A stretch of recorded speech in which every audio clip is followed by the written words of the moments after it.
So, we're going to talk about one of the myriad challenges that face virtually every rural, remote place in the world, certainly North America and absolutely Canada, and particularly British Columbia, and that is the challenge of not only retaining the young people we do have in our small, remote communities, but attracting new ones, like the young lady at the end of the table. So, the BC Rural Centre is an information gathering and disseminating organization. That's our job. We're singularly focused on issues that are important to folks who live and work and play in rural British Columbia and on our First Nations. We're the only organization that is focused on literally everything that matters to rural British Columbians and First Nations, from agriculture to technology and everything in between. And if you're not quite sure what that actually translates into, just visit bcruralcentre.org, click on resources, and you'll see the list. Click away, and I think you'll be impressed, or at least intrigued. So one of the issues that is very, very common in our communities across actually North America, our rural communities across North America, is, I think, pretty amply demonstrated by the demographics here today, right? How many people in this room are 35 and under? Please raise your hands. Slap that man. Sorry, did you raise your hand? I don't mean to pick on you, but did you? You did. One person? Oh, I'm sorry, 2 people, thank you. 3, well, that's cheating though. 3 counting Zoe, the baby. So, I mean, there you go. The point is that most rural communities are graying. And not to put too fine a point on it, if that doesn't change, then many of our communities, we could actually say, are dying. And so what do we do about that? Well, one of the obvious things is that we should attract more young people. Easily said, not so easy to do, but something that we absolutely have to do if those of us who live in small towns are not going to be staring at centers that look like this one. And I think all of us have either had the bad luck of living in a place whose downtown core, I mean, this is fairly extreme, but looks something like this, or having driven through places like this. Yeah, so lively cultural life is important in any town, but ideally we'd like at least some of our eateries, our coffee shops, etc., to be populated by somebody more than guys my age, but without my snazzy sense of style. This is what we want to see more of in our small towns, right? I mean, how many of you actually live in a town of, let's say, 5,000 or less? Raise your hands. Okay, that's a vast majority of you. Fantastic. So how many of you would agree that your towns are too old? Demographically, I mean. Okay, fair enough. So, I can't even see this slide. Oh, there is. Oh, my God. I feel like Donald Trump. No, wait, he never looks at his monitor, does he? Well, I guess I am like Donald Trump. So I'm delighted to report that for the first time in my speaking life, I'm going to do something that 2 outstanding speakers have already done here today, and that is give you a list. You know, like the top 10 list, except I'm going to give you a top 13 list.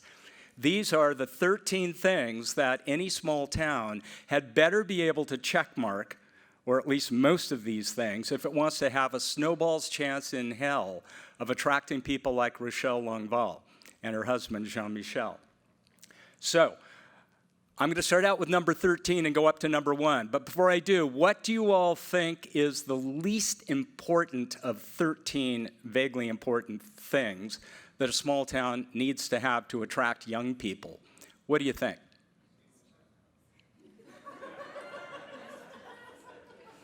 That's right. The answer is, we don't know. That's a problem. Okay, here's number 13. Good jobs.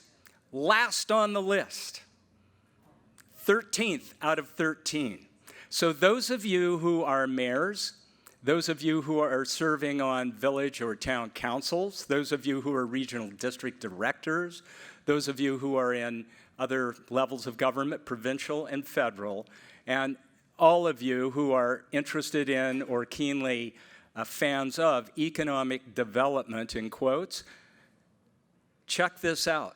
The least important reason for young, to be specific now, young, creative urbanites, especially millennials, to move or to contemplate moving to a small town is a good job. And we're going to find out why in a little bit. Last on the list.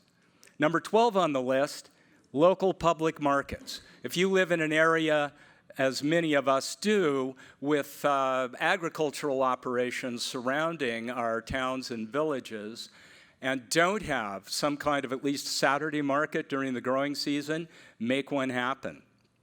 Because folks, young folks who live in cities, love them. I mean, go to Vancouver, go to Edmonton, go to Calgary, go to Seattle, go to Portland, and every Saturday you'll find amazing farmers markets. And people who live in those cities just naturally expect that they're going to find something similar, maybe even cooler, out in rural places. So number 12, local public markets. Number 11, now this is going to be a real challenge for some of you. Don't lie here, folks. I know some of you, and I've been in some of your towns. A lively downtown. How many of you who raised your hands and said you live in a small place would honestly say that your downtown core is lively? Grace McGregor, you're shameless. Christina Lake. No one else? Not a single other person. Where do you live? Sycamoose, okay, yeah. You didn't raise your hand? I'll raise my hand, Kaslo. Okay, so a lively downtown. Good schools, only number 10 on the list, but it is there. How many of you who live in a small town are worried about the future of your school? That whole table, wow. That's the slow learner table over there? Okay, so a good school is important. Shops, which kind of fits back into a lively downtown, right? But there's nothing more boring for a visitor than to go into a downtown core and there's, like, I'm not going to name names, but nothing of any real interest. So retailers are important. Innovative housing. Notice I didn't say affordable housing. I said innovative housing, which can mean affordable. It can mean rental housing. It can mean equity-based housing. But there needs to be the existence of some innovative housing to attract young people from cities into rural places. Public spaces. Now, happily, most of us who live in rural BC have no problem with this one, right? This is a phrase that would be perhaps more appropriate in a big city. How many parks do you have? I mean, in British Columbia, the question is how many paved sidewalks do you have, right? We've got lots of public spaces. This is a 5-minute stroll from our front door. That's Kootenay Lake. Those are the Purcell Mountains. Number 6, here's a modern one, co-working spaces. Does anyone not know what a co-working space is? Be honest, be unafraid. Everyone knows? Okay, a co-working space is a place usually just like this. This is in Revelstoke. This is called the Mountain Co-Lab with picnic table sorts of arrangements, with lots of electricity, with high bandwidth available, a shared printer, usually a shared espresso machine. That's very important. Quite often a side room with a screen so that you can hold small meetings and do video conferencing. And you can literally rent space at one of these tables. Bring in your laptop, hook into the high-speed internet, and for $5 an hour or whatever the co-working space is charging, you can do your work from there.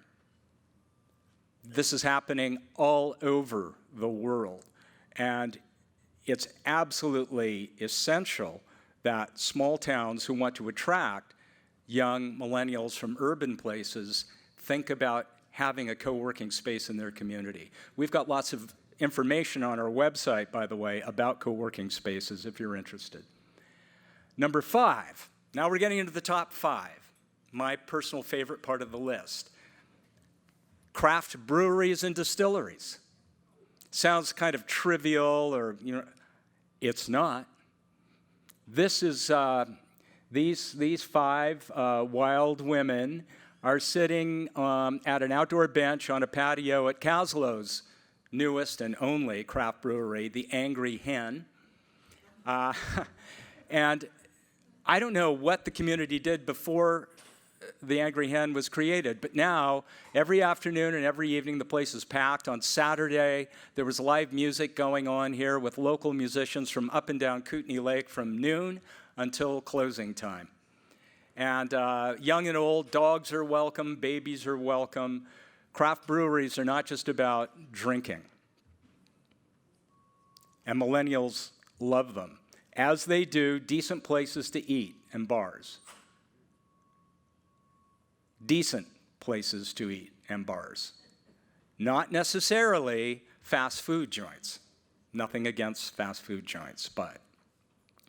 Number 3, an entrepreneurial culture. They want to move to a place where when they get there and they sit down at that craft brewery or they go into that coffee shop and they talk with a local and they throw out some wild and wacky idea like, hey, I'm from Vancouver and I've walked around your town and I noticed there's no bookstore here and your coffee isn't very good. So I think I'm going to start a bookstore, and there's going to be a coffee shop in the bookstore. They don't want to be greeted by hostile stares or complete clueless incredulity, right? So an entrepreneurial culture simply means a place where people are open to new thinking, tempered by, as we heard earlier in some of the examples from our previous presenter, often a desire not to see our personal paradises paved over by smart Alecs from the big smoke. Number 2, now this is why number 13, the bottom of the list, is good jobs. It's because most of these people bring their own work with them. And it's not always the case. For example, it wasn't really the case with Rochelle and Jean-Michel that they could only move to Kaslo with high-speed internet. But in many cases, that is an absolute prerequisite.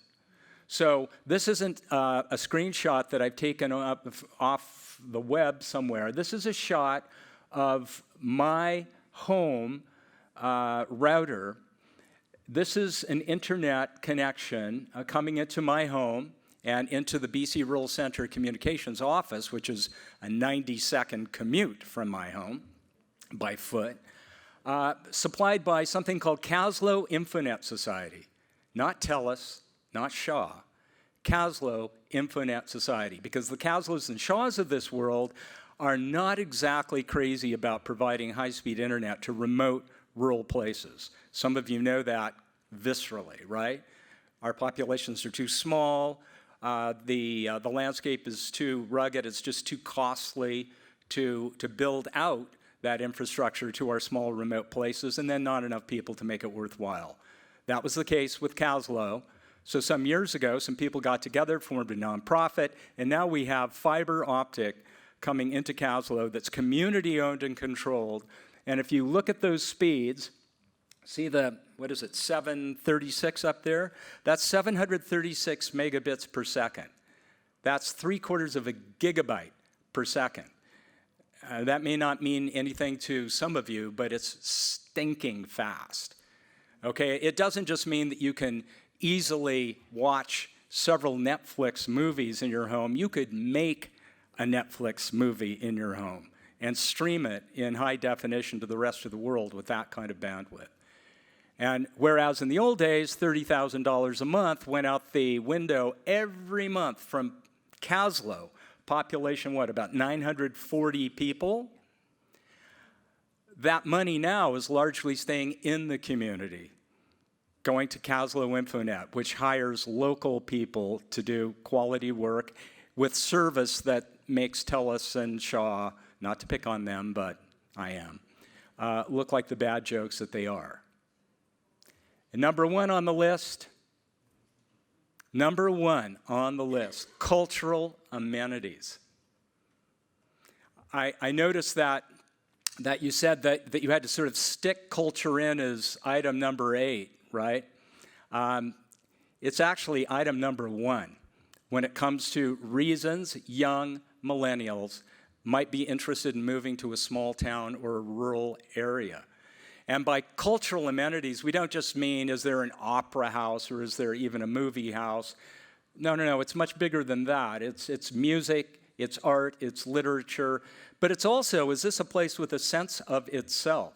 And as I was listening with fascination earlier during the presentation between the First Nation and Vernon, Okanagan First Nation and Vernon, and the importance that was being placed on the part of the Okanagan First Nation in ensuring that its story, its culture, was known by its own people and by its neighbors and folks further afield.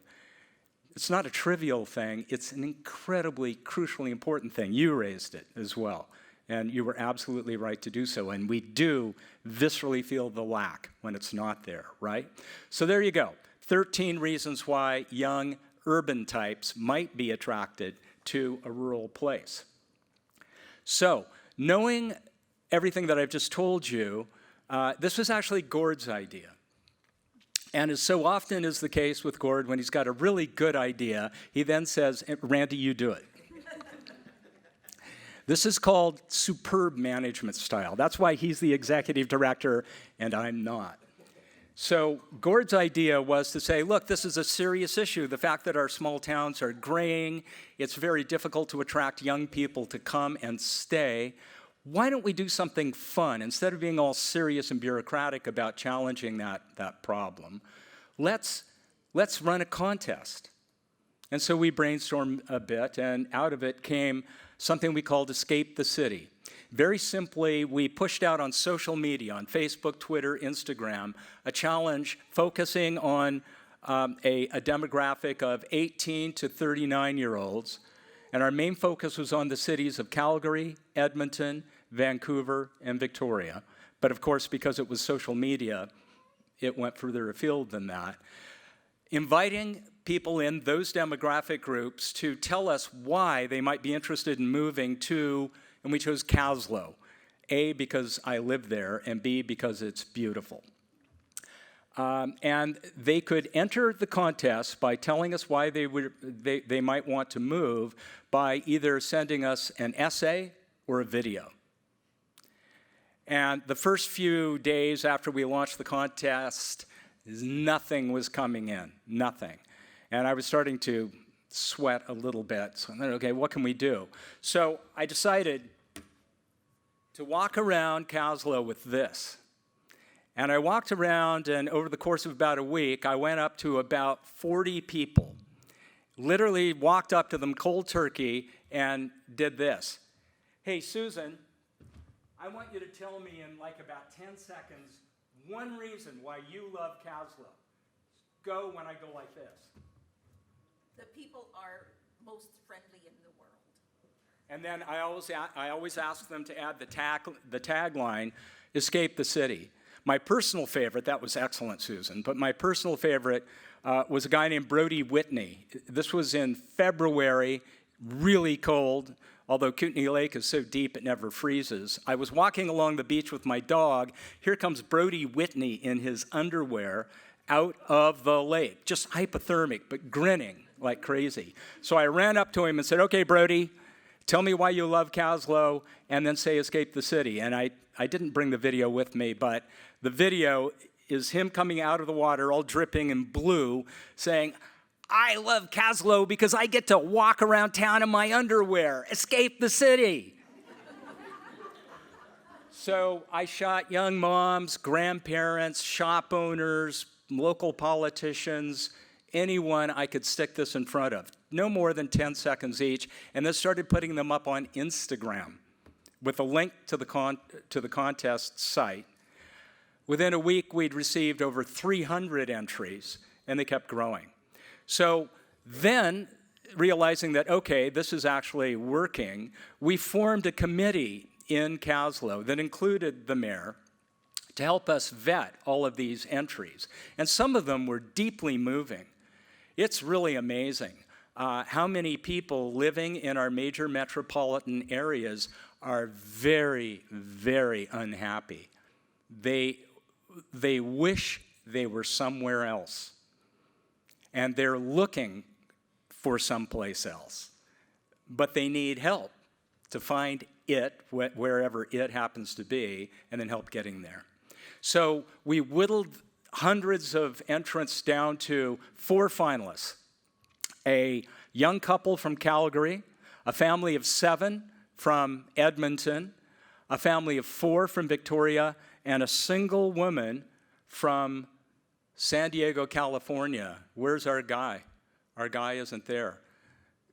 Can someone click that picture on the laptop there? Like me? Oh, he is there. Oh, good. I didn't see him. He's not in the monitor. I'm looking to escape the city. Now, although I'm young, I have an old soul, and I have learned really quickly that the city life is not for me. Being in a scenic outdoor setting makes my heart sing. Sitting in traffic and seeing clouds of smog, on the other hand, I don't want to talk about it. Why would I consider moving to Kaslo? I really like the smaller town feel. I like spending time close to nature and also working up a sweat in the great outdoors.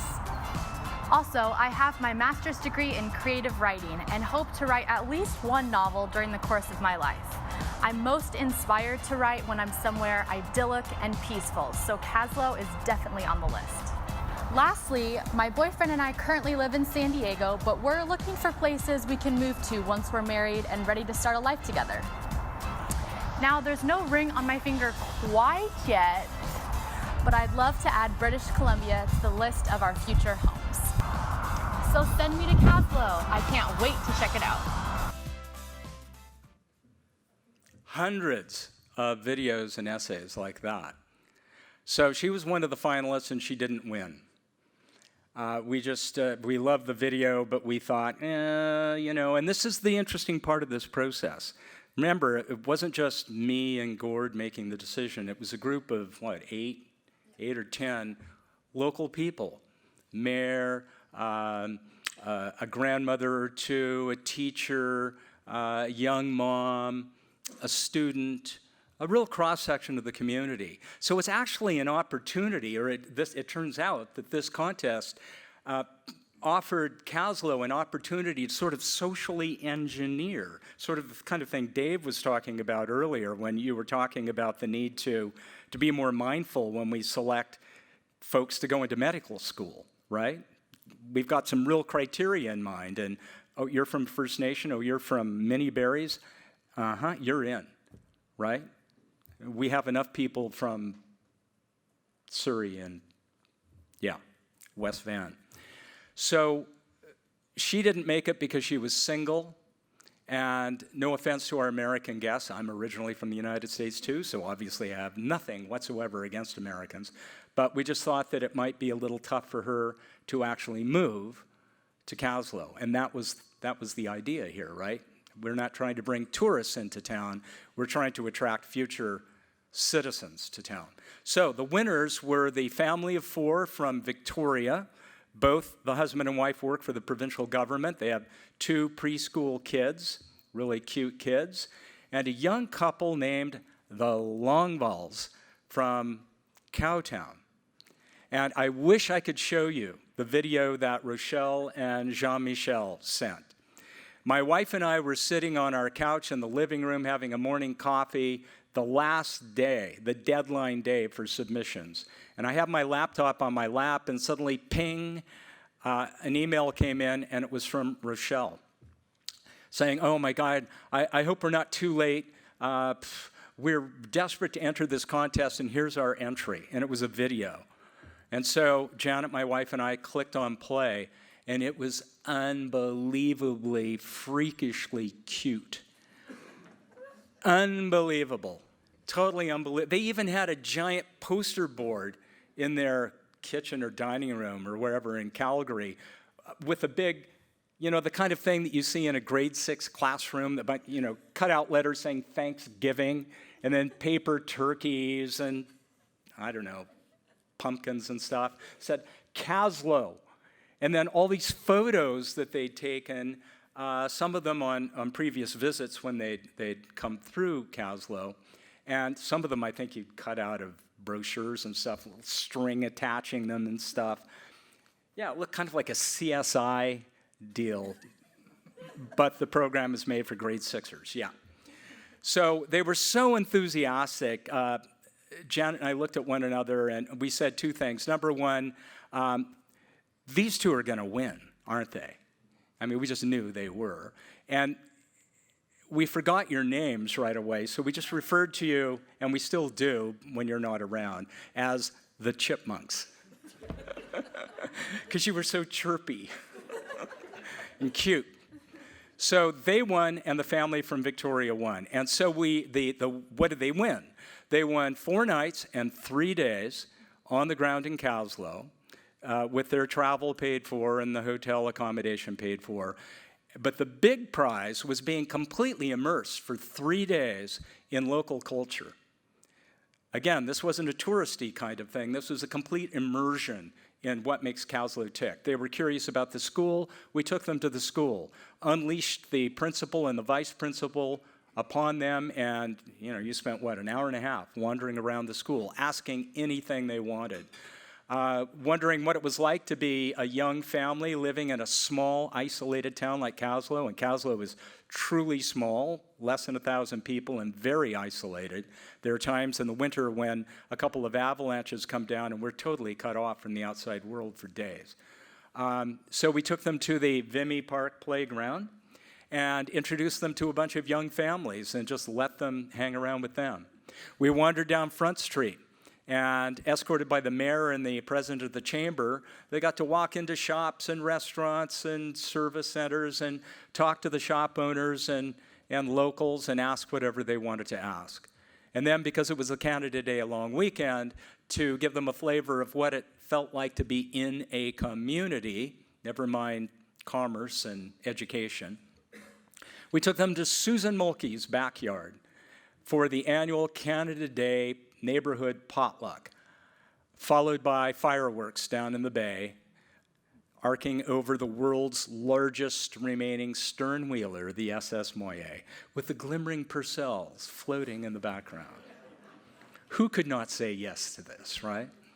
So the other family went back to Victoria, desperate to move to Kaslo, and started begging their department heads to let them work remotely from Kaslo because we've got high-speed internet. They argued they could do their provincial ministry jobs from Kaslo. They're still working on that. But the Longvals, wait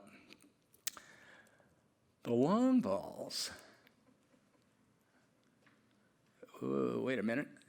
I'm trying to make this advance.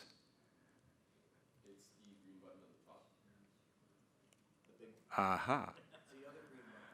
This is what the Longvals say. Yeah, there are 2 green buttons here, dude. Come on. There's the Starburst big green button, and there's the kind of arrowhead big green button. We need more specificity. Okay, so this is at the tail end of their contest-winning stay in Kaslo. It's kind of a dreary day. We're just about to board, I think, yeah, a houseboat and steam out onto Kootenay Lake for a cruise. Gord, you were there, right? Yeah. So this is me interviewing them, and this is what they had to say. So this is your last day of Escape the City, and here you are on the shores of Kootenay Lake about to go out on a voyage. So let's just look back at the last couple of days. What are some of the high points as far as you're concerned of your stay here in Kaslo during the BC Rural Center's Escape the City contest?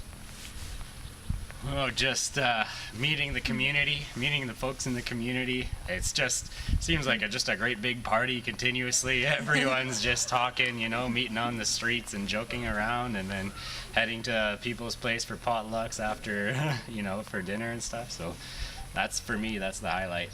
Yeah, feeling so welcomed. It's been so great seeing the music and the culture is just thriving. We can't wait seeing the school. It's just been such a great experience, and we can't wait to get here as soon as we can and escape the city. Okay, so you two are from Calgary. Yeah. Inevitably, when you go home, people are going to ask you about your visit, right? And so, what are you going to tell them when they ask you, let's say, what's with you being excited about a town of 1,000 people in the middle of nowhere? What are you going to answer?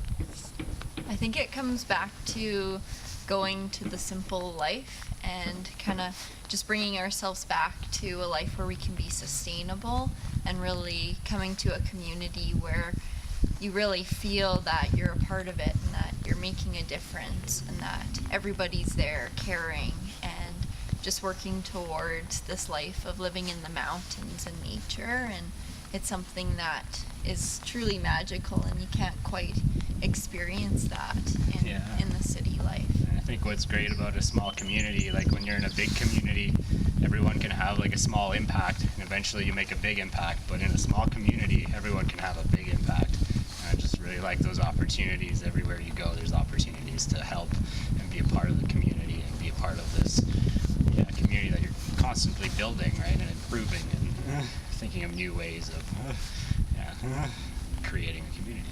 Okay, so in the end, if you could say one thing, and you can, because I'm about to ask you to people who are viewing this who might be anywhere in the world about Kaslo, what would that one thing be? What would you tell our viewers right now? This is a world-class destination, world-class people, world-class artisans. Everything here is world-class. It's impressive, really impressive.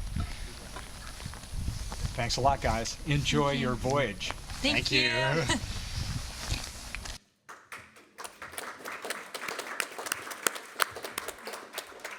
Yeah. So this cost a little money, but not that much. I just say that in the sense that this kind of initiative is something that is within the means of most communities to mount. Most of what's involved here is just enthusiasm and clarity over what it is that really truly makes your place special.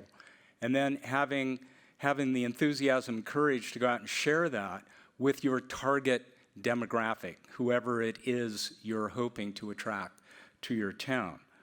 So, on that note, I'm going to step aside for a moment and let Rochelle have a few moments to say her piece. Rochelle Longval.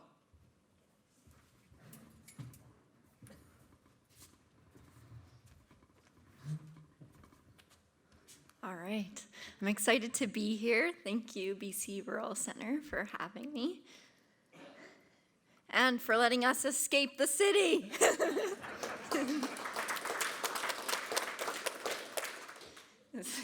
So I wanted to start off, it's pretty obvious when you get to Kaslo, just look at this place. You're kayaking the mountains. It's absolutely beautiful. And I knew this would happen.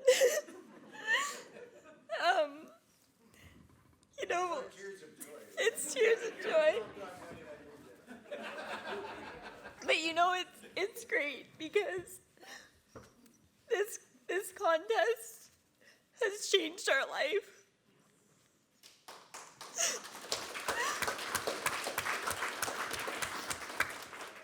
It has in so many ways.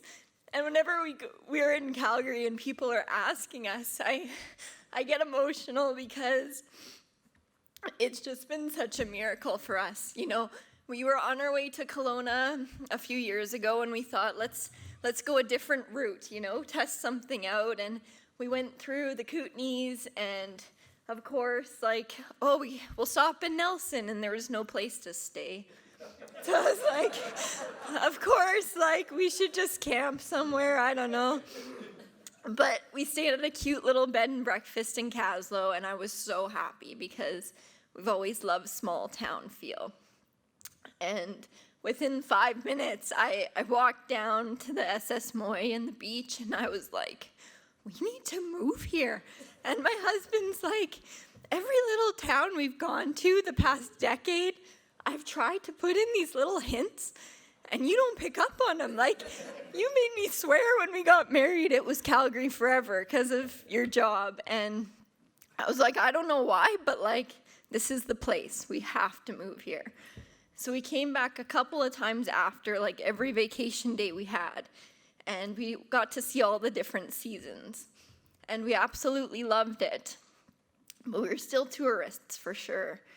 And we'd go to Ainsworth Hot Springs and the caves, and we'd just dream and be like, we wrote down like all of our dreams and like what we'd want in a property. And that's where it started coming down to Randy's list of what are the things that are so important to us. And I think the big thing is interesting. So I'm looking for real estate for just over a year. And one day, like page 6 of Google, the contest comes up. And I was like, oh my goodness, this was made for us. When's the due date? And it was that night. So I was like at work, and I'm like trying to keep it in. And I'm like, this is made for us. Like, we got to do this. So I'm texting my husband, and like no response. And I'm like, what is going on? And turns out his company took his phone away that day because they let him go. So he got laid off that day. So I found him at home, and I was like, hey, put your smile on. We got to do a video because we got to win. This is fate. We got to win this. So 26 takes later, it's a good thing you didn't see it. I'll post the link on our blog. Great. I will. Yeah, so we posted it, and we got it in like right before midnight with the time change. And we were so thrilled. And I remember, the process for us. So we submit this, and we get this email saying, you guys are perfect. And I looked at Jean-Michel, and they said, they probably say that to everybody. Like, I was like, I really want to win this, like, so bad. So then about a month went by, and we were Final Four. So we're like, okay, we're getting close. And we did a phone interview, like a Skype session. And they said, okay, we'll let you know in about a month or two, who we choose. And after, I was like, I can't wait a month or two. Like, I was like, my heart's been racing for months. Like, we got to win this. And sure enough, the phone was vibrating, and they called us back and said, Kate, you win. And I was just so happy. Okay, now I have to quickly interject. So everything she said is true. And so after we hung up the phone, it was Janet and Suzan Mulkey and me. Were you with us? Yeah, okay. I think we went to the Angry Hen, sorry, after working hours. And we all looked at one another and said, we can't torture those poor kids. They're going to win. For God's sake, let's call them. And so we did, and we said, okay, you've won. And then we had to wait like 3 minutes for the weeping to subside enough so we could talk about the details. There you go. There you go. Yeah, so being excited was definitely an understatement. And in a few months, we got to come and experience the culture. And I think that's exactly what we needed, because you go through as a tourist and all is great, but you really don't know anybody. So it's tough because you're just kind of doing your own thing. But once you meet people and you meet that community and the culture, you actually really feel that you're fitting in. Especially like the potluck was incredible. We felt, just like we were a normal part of this potluck surrounded by mountains. And I think another great thing was how Suzan organized us to meet the different families, because when I went back to Calgary, some of those families came to Calgary just on their own, and then we got to meet up with them and go to the zoo and kind of keep building those relationships along the way. So for us, it was incredible. And this is actually, this picture here is our front yard, I guess, now. So that's, it's pretty incredible for sure. And I felt such a peace being here. And so I think for us, like, we're both scientists, so my husband's been out of a job for a bit here in atmospheric and environmental consulting, so he's on the lookout. And for me with geology, I'm gonna get there after maternity leave and see what options are available. But so far, like, the big thing for us was, like, we need to get here. So 2 months after the competition, you know, we were house hunting and we finally decided, let's just put our house for sale. We bought it 2 years before in Calgary, and we were like, you know what, this is our dream home, but it shows how quickly things can change. And we didn't really want to raise a family in Calgary, just weren't interested, so we were just living that life. But we quickly said, yeah, put the house for sale, we'll have to port the mortgage in a couple months, and it'll force us to go. So we did that, and the day we put our house for sale, our dream home came up that met all the conditions for us. And we got the dog in the car, and we zipped over to Kaslo. And we knew that in Calgary it would take months to sell our home. But that was just this past year, and within a day we had sold and bought our dream home. So that was really cool. And yeah, that was big. Sorry, guys. That was big for us. It was such a miracle. And we had so much support behind us. I remember we were in Calgary and we called and we said, the deal is done. And there was like 15 of our friends in Kaslo just screaming and cheering in the background. And we just felt such a part of the community. And that was a big thing. So when we've come here so far, I decided we bought in November, and long story short, my husband moved immediately, and I knocked on my parents' door in Calgary and said, can I come stay here for a bit? Reason being, the day we moved in, I found out I was pregnant, which is really exciting for us. So I thought I'll finish my term until maternity leave, and then I'll get to move to Kaslo. So as soon as we got here, and I think I was, 8.5 months pregnant, we did our first market, and that's where the markets were huge for community, because you meet so many incredible people that also take you in as their family. So you'll see in our video, we love growing tomatoes, so we started off selling tomatoes. And then as soon as we had her, Zoe, we got into baking, which has been a passion since I was a little girl. So it's been super fun, because I think that's kind of the thing that's being reiterated today, is that when you're in a smaller community, you can do bigger things. And for us, like, I would never do this in Calgary, never. But here, it was like, cool, let's make a wood sign, let's bake some things, and let's just give it a try, because why not? Like, $15 a booth, it's like $3.50 in Calgary. I was like, this is a perfect opportunity. So we've absolutely loved it, and the best part for us is being able to live that lifestyle surrounded by nature. And here's just a snapshot of us at the markets and some of the people we've run into along the way that have really built us up. And the property we bought, the one thing, because you've got your metamorphic rock, bedrock right there, right? So right away I'm like stoked, because I'm finding like so much pyrite and like cubic pyrite everywhere. Very excited. But growing wise, we don't actually have fruit on our property, and it was difficult to get our garden going with having her right away. So our neighbors have all allowed us to come on their property and pick fruit. So we specialize in pies, and every week it's just, we're out at different people's gardens and meeting new people, and someone dropped off about 150 pounds of apples on on our doorstep. And it's been great, but now the bears, they just...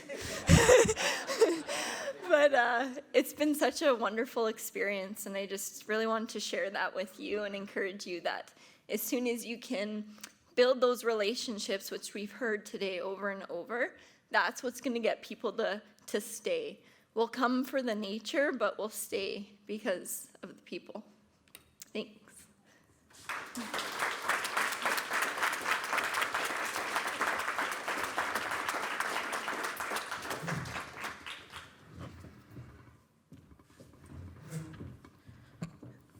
Well, those two make a really tough act to follow. Well, I was very pleased when Randy asked me to be part of this process. I've been mayor since 2014, but I've lived in Kaslo, as my introduction said, since 1979. And I grew up in a small town and moved to Kaslo upon my graduation. And hopefully nobody is here from Newcasp or who's been from Newcasp, but I would not move back to Newcasp. I fell in love with Kaslo, and we did a 3-year stint in Edmonton, and that was enough city life for us. When we started having kids, it was time to come back to Kaslo. And, you know, until the contest, I hadn't given it any thought as to why I felt, you know, myself, that I needed to be in Kaslo. My husband, as was said in the introduction, he's our granddaughter, who's 3 years old, our younger granddaughter. I don't know how she got missed on the intro. There was 2 when I wrote it out, I thought. But so she is the 6th generation Hewatt in Kaslo. So there's 4 generations living in Kaslo right now of our family. So yeah, I knew that I wanted to be in Kaslo. Like my husband's parents left Kaslo, came back. We left Kaslo, came back. And when our kids graduated, our gifts to them when they graduated was a trip anywhere in the world that they wanted to go so they could experience life outside of a small community, so that they knew that if they came back, that it's where they wanted to be. And, you know, our one son did come back, and he was one of the, Curtis and Melissa were one of the couples, I can't look at you. You're going to make me cry. They were one of the couples that JM and Rochelle met, and they had an instant connection. And, you know, I'm so happy they're great friends, and, you know, they look after each other's dogs and kids, and, you know, it's just so cool. But it's, you know, not knowing knowing that we want to attract young people to Kaslo, and what is it that's going to attract them? Like when we came back, I didn't even give it a thought as to what it was, you know, other than didn't want to raise our kids in the city. We lived in the same apartment for 3 years, never met our neighbors, because you'd walk by them in the hallway, you'd say hi, because you're from a small town, you're friendly, that's what you do. And they look at you like, what do you want from me? And it's like, okay, this is not the place we want to have children. So moved back, and again, as my intro said, as soon as we moved back to Kaslo, I jumped into volunteering. Whatever the kids were involved in, I was involved in. I think the greatest number of boards at one time was 6. And, you know, I was always at meetings, and nothing's changed.